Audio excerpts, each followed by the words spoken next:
नमस्कार, बुलेटिनमध्ये मी तेजल नागरे तुम्हा सर्वांचं स्वागत करते आणि बुलेटिनच्या सुरुवातीलाच अत्यंत दिलासादायक अशी बातमी. गेल्या अनेक दिवसांपासून पुण्यामध्ये आपण पाहिलेले जीबीएसचं थैमान, मात्र आता जीबीएस सिंड्रोम संदर्भातली पिंपरी चिंचवडमधून एक मोठी दिलासादायक बातमी समोर आली. कारण अवघ्या 6 वर्षाच्या चिमुरड्यानं जीबीएस सिंड्रोमवर मात केलेली आहे. बाहेरचं अन्न खाल्ल्यानंतर या चिमुरड्यासह कुटुंबातल्या सर्वांनाच जुलाबाचा त्रास झाला आणि त्यानंतर सर्वजण त्यातून बरे झाले. मात्र या चिमुरड्याचे हात पाय दुखायला सुरुवात झाली. त्यामुळे त्याला हॉस्पिटलमध्ये नेण्यात आलं. काही दिवस तो व्हेंटिलेटरवर होता, काही दिवस आयसीयू मध्ये ठेवण्यात आलं. दरम्यान डॉक्टरांनी दिलेल्या सल्ल्याचं अगदी तंतोतंत पालन केल्यानं आज हा चिमुरडा जीबीएस सिंड्रोमवर मात करत घरी परतलाय.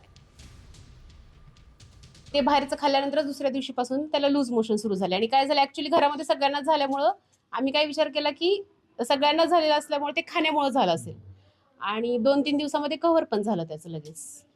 त्यामुळे आणि त्यानंतर 8 दिवसांनी परत त्याला हा त्रास झाला. CG मॅडम म्हणून होत्या पेडियाट्रिशियन, त्यांनी आम्हाला सांगितलं की हे जीबीएसची आम्हाला लक्षणं दिसत आहेत. त्या अनुषंगाने त्याचं जे IVIG इंजेक्शन आहे ते इंजेक्शन तुम्ही अवेलेबल करून घ्यायला सांगितलं. पहिले 4 दिवस तो व्हेंटिलेटरवर होता. नंतर त्याचं व्हेंटिलेटर काढण्यात आलं. 6-7 दिवस तो ICUमध्ये होता. त्यानंतर त्याला जनरल वॉर्डमध्ये ठेवण्यात आलं आणि त्यानंतर मात्र मग त्याच्यामध्ये चांगल्या पद्धतीची इम्प्रूव्हमेंट दिसायला लागली आम्हाला. रोज थोडी आता इम्प्रूव्हमेंट होतीये. तर आता पुण्यातून आणखीन एक दिलासादायक बातमी समोर येते. पुण्यातल्या 5 रुग्णांनी जीबीएस सिंड्रोमवर मात केलेली आहे. ससून रुग्णालयामधून एकाच वेळी 5 रुग्णांना डिस्चार्ज देण्यात आलाय. यावेळेस ससूनचे डीन डॉक्टर एकनाथ पवार यांनी रुग्णांना पुष्पगुच्छ दिलं, तसंच या रुग्णांना पेढेही भरवले. ससून हॉस्पिटलमध्ये जीबी सिंड्रोमचे 28 रुग्ण होते आणि त्यातल्या 5 जणांना अखेर डिस्चार्ज मिळालेला आहे. त्यामुळे आता रुग्ण तसंच त्यांच्या नातेवाईकांच्या चेहऱ्यावर समाधान आणि स्मितहास्य दिसतंय. आनंदाची बातमी आज सांगेल की आपल्याकडचे 5 रुग्ण हे व्यवस्थितरित्या बरे होऊन त्यांना आपण आज रुग्णालयातून डिस्चार्ज देत आहोत आणि येत्या 2-3 दिवसात अजून एक 10 रुग्ण आपले जवळजवळ चांगले होत आलेले आहेत. त्यांना पण आपण 2-3 दिवसात डिस्चार्ज करणार आहोत. आणि आता बातमी आहे साम टीव्हीच्या इम्पॅक्टची. एमपीएससीची प्रश्नपत्रिका 40 लाखांना विकण्यासंदर्भात एमपीएससी संदर्भातली बातमी साम टीव्हीनं लावून धरली होती आणि आता अखेर याचा इम्पॅक्ट पाहायला मिळतोय. एमपीएससीची प्रश्नपत्रिका 40 लाखांना विकण्याबाबतच्या धक्कादायक ऑडिओ क्लिप प्रकरणी मोठी कारवाई आता करण्यात आलेली आहे. नागपूर पोलिसांनी दोघांना भंडारा जिल्ह्यातून अटक केलेली आहे. आशिष कुलपे आणि प्रदीप कुलपे हे दोघेही मुख्य आरोपी आहेत. एक आरोपी अजूनही फरार आहे. एमपीएससी पूर्वपरीक्षेच्या प्रश्नपत्रिका 40 लाख रुपयांना विकण्यात येत असल्याची धक्कादायक माहिती एका व्हायरल ऑडिओ क्लिपमधून पुढे आली आणि एका एजंटच्या संवादाची ऑडिओ क्लिप साम टीव्हीच्या हाती लागली. या एजंटनं किशोर बाळासाहेब जाधव या विद्यार्थ्याला फोन केला आणि एमपीएससीची प्रश्नपत्रिका हवी असल्यास थेट 40 लाख रुपयांची मागणी केली होती आणि आता याच प्रकरणी चाकणमधूनही दोघांना अटक करण्यात आलेली आहे.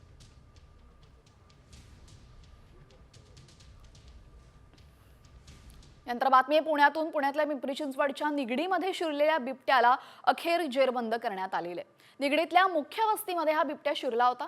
त्यामुळे नागरिकांमध्ये भीतीचं वातावरण पसरलं होतं. मात्र अवघ्या अर्ध्या तासात या बिबट्याला जेरबंद करण्यात वन विभागाला यश आलेलं आहे.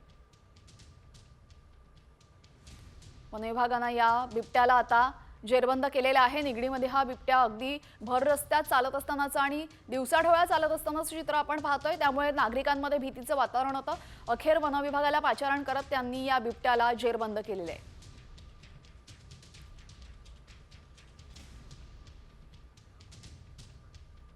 या सर्व बातम्यांनंतर आता देशासह राज्यातल्या महत्त्वाच्या बातम्यांचा घेऊयात वेगवान आढावा टॉप 50च्या माध्यमातून. जीबी सिंड्रोमने आता राज्याबाहेरही हातपाय पसरले.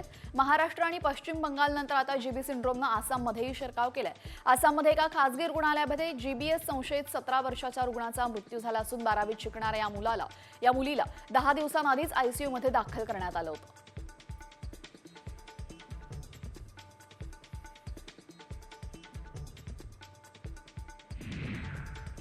पुणे नागपूरनंतर अमरावतीमध्ये जीबीएसचा शिरकाव झालाय. दर्यापूर आणि पटोदामध्ये जीबीएसचे 2 संशयित रुग्ण आढळले. दोघांवरही अमरावतीमध्ये उपचार सुरू आहेत. हे रुग्ण 16 वर्ष वयोगटातील असल्याची माहिती आहे.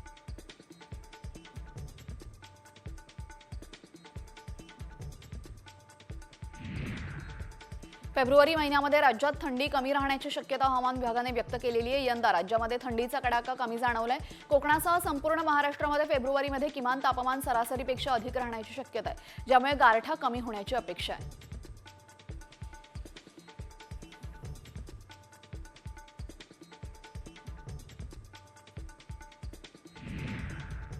बीएमसीद्वारे मुंबईमध्ये 2400 मिलीमीटर व्यासाची नवीन पाण्याची पाईपलाईन सुरू करण्यात आलेली आहे. या कामासाठी मुंबईतील विविध भागांमध्ये 2 दिवस पाणी पुरवठा बंद राहणार आहे. 5 आणि 6 फेब्रुवारीला भांडूप, कुर्ला, अंधेरी पूर्व, वांद्रे पूर्व आणि दादरच्या काही भागांमध्ये पाणी पुरवठा बंद असणार आहे.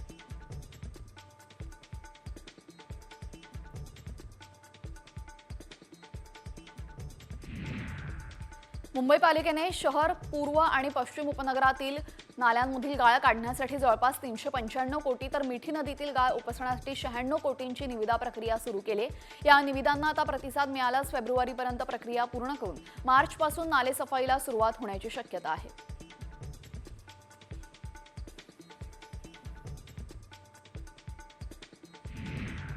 पुणे आणि पिंपरी चिंचवडमधील वाहतूक कोंडी कमी करण्यासाठी रिंग रोड प्रकल्पाचं काम फेब्रुवारीच्या दुसऱ्या आठवड्यामध्ये सुरू होणार आहे. त्यामुळे आता वाहतूक कोंडी लवकरच कमी होण्याची शक्यता आहे. 170 किलोमीटर लांबीच्या 6 पदरी रिंग रोडसाठी 42,000 कोटी रुपये खर्च येणार आहे.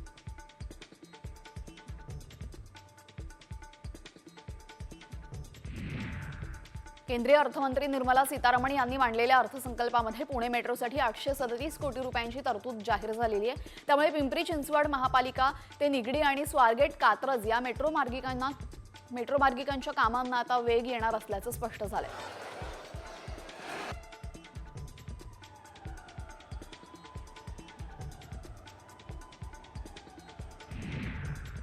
मेट्रो 2B DN नगर ते मंडाळे या मेट्रो प्रकल्पाच्या स्थापत्य कामाच्या खर्चामध्ये 248 कोटींची वाढ झाली आहे.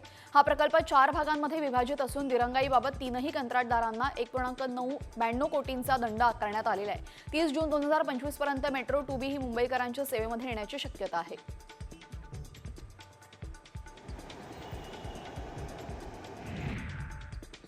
नवी मुंबईमध्ये भारतातील पहिली स्वदेशी रोबोटिक सर्जरी यशस्वीरित्या पार पडलेली आहे. कोकिलाबेन धीरुबाई अंबानी रुग्णालयाने आरोग्य सेवेमध्ये आणखीन एक मानक स्थापित केलेला आहे. या स्वदेशी रोबोटिक सर्जरी प्रणालीद्वारे सर्वात अवघड सर्जरी करणं आता सहज शक्य होतंय.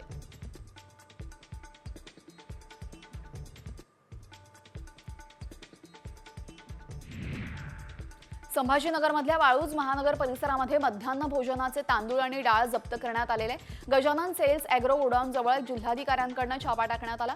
यावेळेस खासगी गोडाऊनमध्ये असलेला सरकारी धान्याचा साठा जप्त करण्यात आलाय.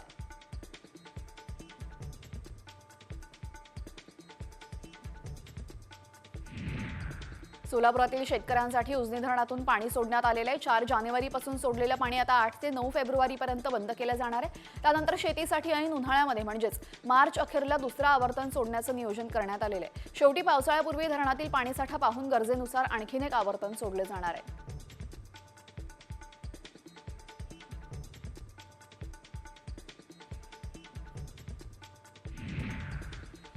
पंढरपूरमध्ये वसंत पंचमीच्या निमित्ताने विठ्ठल आणि रुक्मिणीचा विवाह सोहळा संपन्न झाला. या निमित्ताने विठ्ठल आणि रुक्मिणीच्या मूर्तीला मंडोळ्या बांधून नटवण्यात आलं होतं. या निमित्ताने भाविकांमध्ये उत्साहाचं वातावरण पाहायला मिळालं.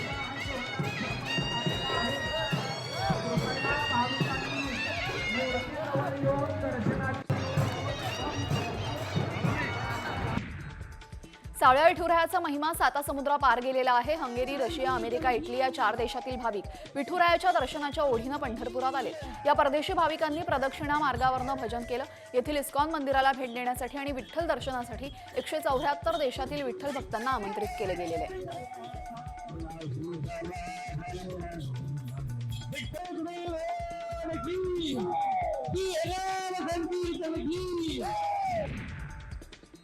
मुंबई येथील वानखेडे स्टेडियमवर आज भारत विरुद्ध इंग्लंड यांच्यातील 5 सामन्यांमधील T20 मालिकेतील शेवटचा सामना संध्याकाळी 7 वाजता होणार आहे. भारताने शुक्रवारी पुणे येथील चौथा सामना जिंकून मालिका आपल्या नावावर केली. आता रविवारचा सामना केवळ औपचारिकता राहिलाय.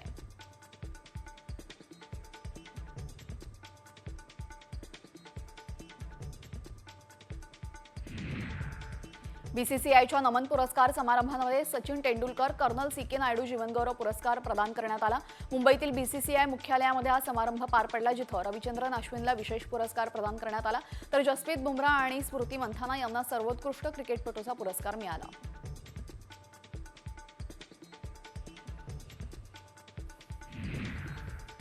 अहिल्यानगरमध्ये आज महाराष्ट्र केसरीची अंतिम लढत होणार आहे. शिवराज राक्षे विरुद्ध पृथ्वीराज मोहोळ यांच्यामध्ये अतितटीचा सामना होणार आहे. तसेच माती विभागातून सोलापूरचा महेंद्र गायकवाड विरुद्ध परभणीचा साकेत यादव यांच्यातही अंतिम लढत आहे.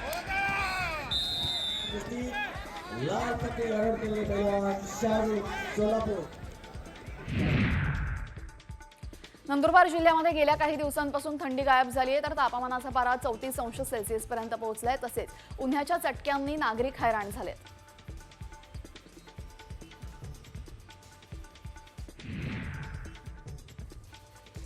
नाशिक जिल्हा रुग्णालयाच्या आवारामध्ये आरोग्य विभागाच्या कर्मचाऱ्यांनीच सायलेन्स झोनचे उल्लंघन केलेले. सेवानिवृत्त कर्मचाऱ्यांना निरोप देण्यासाठी ढोल ताशे वाजवण्यात आले होते. रुग्णालयापासून 100 मीटर अंतरावर नो सायलेन्स झोन घोषित करण्यात आलेला आहे. मात्र कर्मचाऱ्यांनीच या नियमाचं उल्लंघन केलेलं आहे.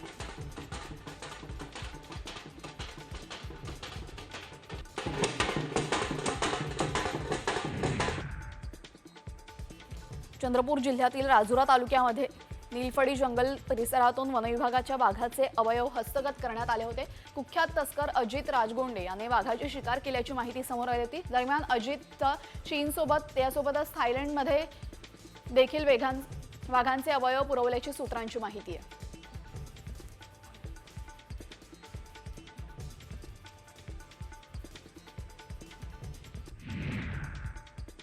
यानंतर आता बातमी आहे एका व्हायरल मेसेज संदर्भातली.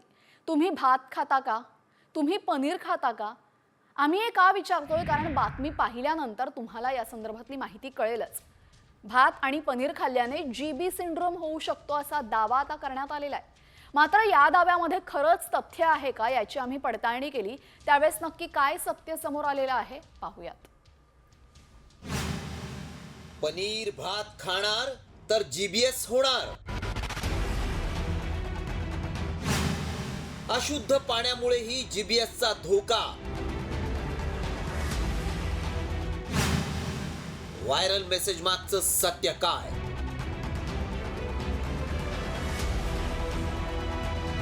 जीबीएसनं राज्यभरात पाय पसरवलेत. जीबीएस मुळे 5 जणांचा मृत्यू झालाय. त्यामुळे राज्यभरात याच जीबीएसनं दहशत पसरवली आहे. त्यातच आता पनीर आणि भात खाल्ल्यानं जीबीएसचा धोका वाढतो असा दावा करण्यात आलाय. त्यामुळं आणखी टेन्शन वाढलंय.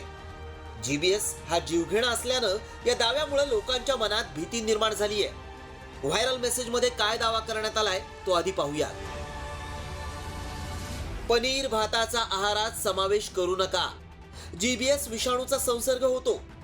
दूषित किंवा कमी शिजवलेलं मांस, पाश्चर न केलेले दुग्धजन्य पदार्थ किंवा अशुद्ध पाण्याच्या सेवनानं या जीवाणूची लागण होते. हा मेसेज व्हायरल होतोय, त्यामुळे याची सत्यता जाणून घेणं गरजेचं आहे. जीबीएस काय आहे हे सगळ्यांनाच माहिती आहे, मात्र त्याची लक्षणं काय आहेत ते देखील पाहूया. हात आणि पाय सुन्न होतात. हात आणि पायांना मुंग्या येतात. स्नायू कमजोर होतात. श्वास घेण्यात समस्या जाणवते. जीबीएस सिंड्रोमची ही लक्षणं आहेत. त्यामुळे ही लक्षणं आढळल्यास त्वरित डॉक्टरांचा सल्ला घ्या. मात्र भात पनीरमुळे जीबीएसचा धोका आहे का हे जाणून घेणं गरजेचं आहे. कारण भात हा प्रत्येकाच्या ताटात असतो. सगळेच जण भात खातात. त्यामुळे याची सत्यता जाणून घेणं गरजेचं आहे. याबाबत अधिक माहिती जीबीएस वर उपचार करणारे डॉक्टर देऊ शकतात.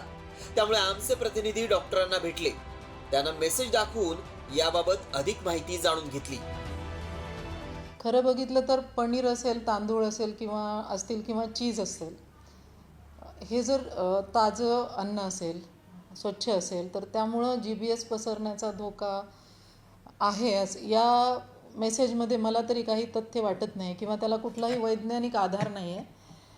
कुठलंही अन्न किंवा पाणी असेल आणि मग ते जर दूषित असेल तर त्यामुळंच हा आजार पसरू शकतो. त्यामुळं आमच्या पडताळणीत काय सत्य समोर आलं पाहूया. तांदूळ आणि पनीर या पदार्थांमध्ये जास्त बॅक्टेरिया असतात यात तथ्य नाही. खाद्यपदार्थ शिळा होत गेला की त्यात बॅक्टेरिया वाढतात. भात पनीर ताजं असेल तर खाण्यात काहीच हरकत नाही.